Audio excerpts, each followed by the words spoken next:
अस्सलाम वालेकुम एवरीवन। आज की वीडियो के अंदर मैं आपके साथ डिस्कस करूंगी हॉस्पिटल वेस्ट मैनेजमेंट के टॉपिक को। तो जैसा कि हम इसको पहले डिस्कस कर रहे थे, आज की वीडियो के अंदर हम इसके लास्ट टॉपिक को पढ़ेंगे और ये इस चैप्टर की हमारी लास्ट वीडियो होगी। इसके अंदर मैं आपके साथ एक बहुत अच्छा निमोनिक भी डिस्कस करूंगी जो आपको इस टॉपिक को रिटेन करने में हेल्पफुल होगा। तो फर्स्ट ऑफ ऑल आपके पास जो वेस्ट मैनेजमेंट की टेक्निक्स हैं, मेथड्स हैं और उसके ट्रीटमेंट के जो मेथड है, जो डिस्पोजल के मेथड्स हैं, उसका जो निमोनिक है मेरे पास आपके लिए कई बार ये आपको इन्यूमरेट करने के लिए आ जाता है। किसी एक के बारे में पूछ लेते हैं तो आपको इन्यूमरेशन में कई बार सारे याद नहीं रहते, तो इस निमोनिक से आपको वो सारे रिटेन रहेंगे। तो फर्स्ट ऑफ ऑल हमारे पास जो निमोनिक है for the waste disposal that is mild wick. तो माइल्ड से आपके पास एम से आ जाता है जी आपके पास माइक्रोवेव इरेडिएशंस, आई से आपके पास आ जाता है जी इंसिनरेशन, एल से आपके पास आ जाता है जी लैंड डिस्पोजल, डी से आपके पास आ जाता है ड्राई हीट थर्मल जो आपके पास होती है, देन आपके पास डब्ल्यू से आ जाता है wet thermal treatment, and then I से आपके पास आ जाता है जी इनर्टाइजेशन, और सी से आपके पास आ जाता है जी केमिकल ट्रीटमेंट। तो आपने इसी निमोनिक से इसको याद रखना है और हम इसी सीक्वेंस से इनको स्टेप बाय स्टेप डिस्कस करेंगे। First of all we have the microwave, then we have the incineration, land disposal, we have the dry heat, wet heat, inertization and the chemical आपका ट्रीटमेंट। ठीक हो गया। सबसे पहले हमारे पास एम से आ जाता है जी माइल्ड से, एम से हमारे पास आ जाता है जी माइक्रोवेव इरेडिएशन।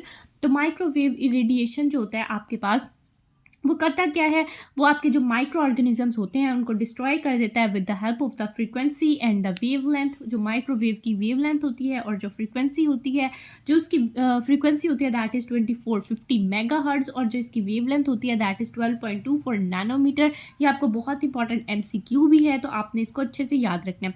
उसके बाद हमारे इसके एडवांटेजेस एंड डिसएडवांटेजेस आ जाते हैं। तो एडवांटेजेस के अंदर ये है कि ये आपका सबसे एफिशिएंट सिस्टम है, इसकी एफिशिएंसी बहुत ज़्यादा है।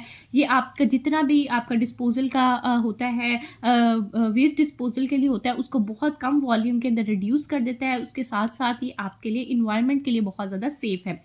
उसके बाद आ जाता है जी इसके डिसएडवांटेजेस। तो डिसएडवांटेजेस के अंदर ये है कि ये आपके लिए बहुत ज़्यादा हाई इन्वेस्टमेंट है, क्योंकि आपको एक माइक्रोवेव इरेडिएशन प्लांट लगाना पड़ेगा। साथ ही साथ आपके पास इसको ऑपरेट करने के लिए एक आपको हाईली क्वालिफाइड स्टाफ चाहिए होगा, जिसको पता हो कि इसको किस तरह से मेंटेन करना है, इसको किस तरह से ऑपरेट करना है। तो आपको स्टाफ की भी बहुत ज़्यादा ज़रूरत पड़ेगी। अब आपको MCQ में कई बार पूछ लिया जाता है कि कौन सा सिस्टम है जो आपके इन्वायरमेंट में सेफ है, तो दैट इज आपका माइक्रोवेव इरेडिएशन। ठीक हो गया। तो ये आपके पास हो गया जी M वाला हमारा topic. Then we have the incineration. Incineration को हम देख लेते हैं जल्दी से। तो इंसिनरेशन जो होती है वो आपके पास डिफरेंट तरह की है। आपके पास एक सिंगल चैम्बर इंसिनरेशन होती है, फिर आपके पास डबल चैम्बर होता है, फिर आपके पास रोटेटरी किल्न्स होती हैं। तो जो आपके पास इंसिनरेशन का प्रोसेस होता है उसके अंदर क्या होता है कि उसके अंदर आपके पास हाई टेम्परेचर ड्राई ऑक्सीडेशन करते हैं। हम हाई टेम्परेचर ड्राई ऑक्सीडेशन करते हैं, ठीक है जी। हाई टेम्परेचर ड्राई ऑक्सीडेशन करते हैं, जिसके अंदर होता क्या है कि वो आपके पास ऑर्गेनिक जितने भी आपके पास सब्सटेंसेस होते हैं और कंबस्टेबल जो होते हैं, जो ऑर्गेनिक और कंबस्टेबल होते हैं, उनको इनऑर्गेनिक और इनकम्बस्टेबल में कन्वर्ट कर देता है। ठीक हो गया। तो ये आपके पास high temperature dry oxidation process होता है, जिसके अंदर आपका ऑर्गेनिक और कंबस्टेबल वेस्ट जो है वो इनऑर्गेनिक और नॉन कंबस्टेबल वेस्ट में कन्वर्ट हो जाता है। ठीक हो गया जी। ठीक है।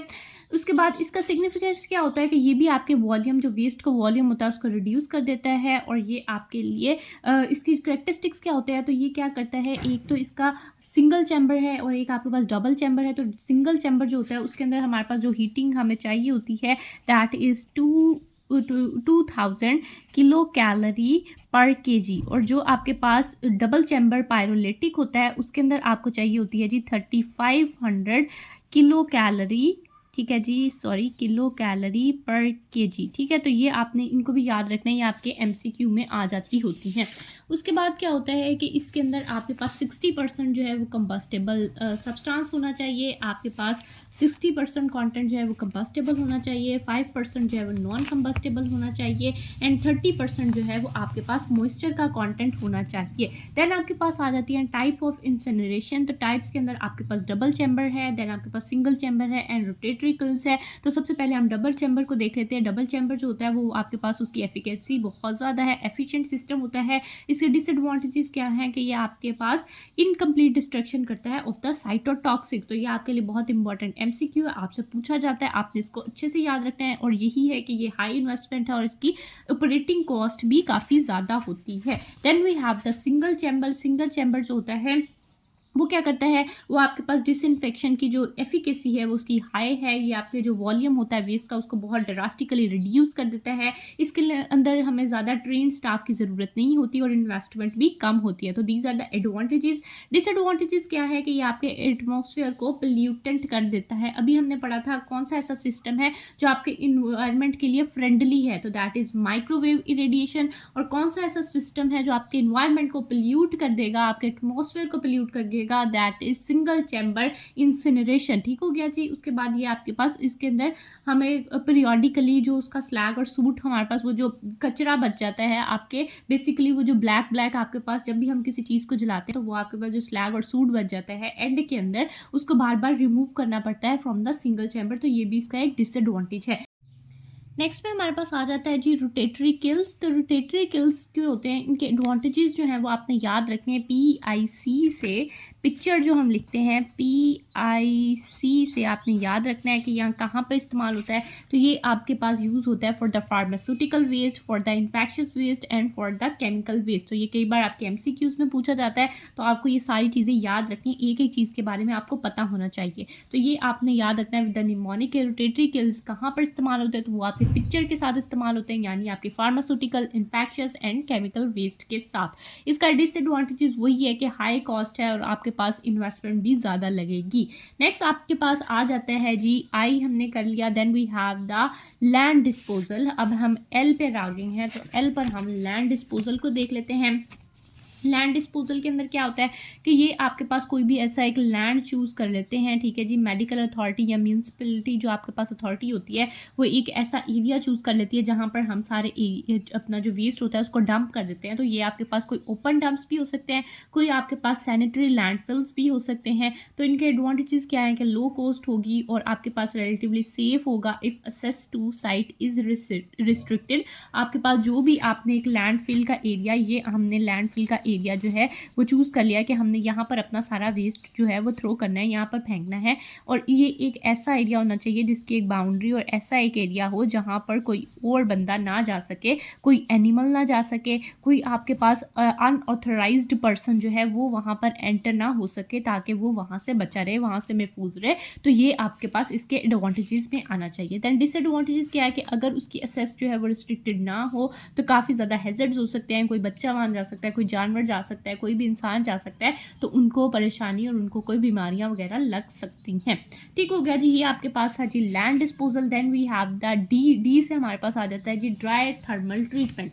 ड्राई थर्मल ट्रीटमेंट के अंदर आपके पास क्या होता है जी, हमारे पास जो भी वेस्ट आता है हम उसको क्या करते हैं, हम उसको सबसे पहले, इसको हम स्क्रू फीड भी कहते हैं, स्क्रू फीड टेक्नोलॉजी भी कहते हैं, जिसके अंदर हम वेस्ट को श्रेड कर लेते हैं, देन उसको हीट करते हैं। और ये आपके पास सूटेबल नहीं है फॉर PCR के लिए ये सूटेबल नहीं है, यानी ये पैथोलॉजिकल वेस्ट के लिए, साइटोटॉक्सिक वेस्ट के लिए एंड रेडियो एक्टिव वेस्ट के लिए सूटेबल नहीं होता। ठीक है, तो ये आपने याद रखना है, ये आपके MCQs में पॉइंट्स आते हैं तो आपको ये अच्छे से आने चाहिए। देन हो गया जी आपके पास विक आ जाता है। माइल्ड हमने कर लिया, अब हम आगे हैं जी विक पर। W आपके पास आ जाता है जी वेट थर्मल ट्रीटमेंट। तो वेट थर्मल ट्रीटमेंट हम देख लेते हैं। वेट थर्मल ट्रीटमेंट के अंदर आप हाई प्रेशर जो स्टीम होती है वो देते हैं आप इन्फेक्शियस वेस्ट को। ठीक है, ये इन्फेक्शियस वेस्ट को आप देते हैं। आपने याद रखना है कि इन्फेक्शियस वेस्ट कहाँ पर यूज़ होता है, तो that is for the wet thermal treatment plant, और जिसके अंदर हम हाई प्रेशर स्टीम को देते हैं। अब इसके एडवांटेजेस क्या है कि ये आपके पास एनवायरनमेंट के लिए अच्छा है, एनवायरनमेंट के लिए बेहतर है, और ये आपकी लो कॉस्ट होती है और लो इन्वेस्टमेंट रिक्वायर्ड होती है। जब आपके पास डिसएडवांटेजेस आते हैं तो यही है कि इसके लिए आपको हाईली क्वालिफाइड टेक्नीशियन स्टाफ चाहिए, साथ ही ये आपके पास कैप के लिए इस्तेमाल नहीं होता, यानी आपके पास आ जाते हैं केमिकल वेस्ट, आपके पास आ जाते हैं जी एनाटॉमिकल वेस्ट, और आपके पास आ जाते हैं जी फार्मास्यूटिकल वेस्ट। अब हमने देखा कि जो आपके पास ड्राई थर्मल है वो आपके पास PCR के लिए नहीं है, यानी पैथोलॉजिकल, साइटोटॉक्सिक और आपके पास रेडियो एक्टिव वेस्ट के लिए। और जो आपके पास वेट थर्मल है वो कैप के लिए सूटेबल नहीं है, यानी आपके पास केमिकल वेस्ट है, आपके पास एनाटॉमिकल वेस्ट है एंड फार्मास्यूटिकल वेस्ट है। तो ये आपके बहुत इंपॉर्टेंट MCQs है, तो इनको आपने ज़रूर याद रखना है। नेक्स्ट आपके पास आ जाता है जी आई। तो आई से हमारे पास है जी इनर्टाइजेशन। इनर्टाइजेशन के अंदर क्या होता है कि हम मिक्स कर देते हैं वेस्ट को विद द सीमेंट और अदर सब्सटेंस, जिसकी वजह से वो लेस टॉक्सिक हो जाता है और फिर उसको ग्राउंड के अंदर मिक्स कर देते हैं।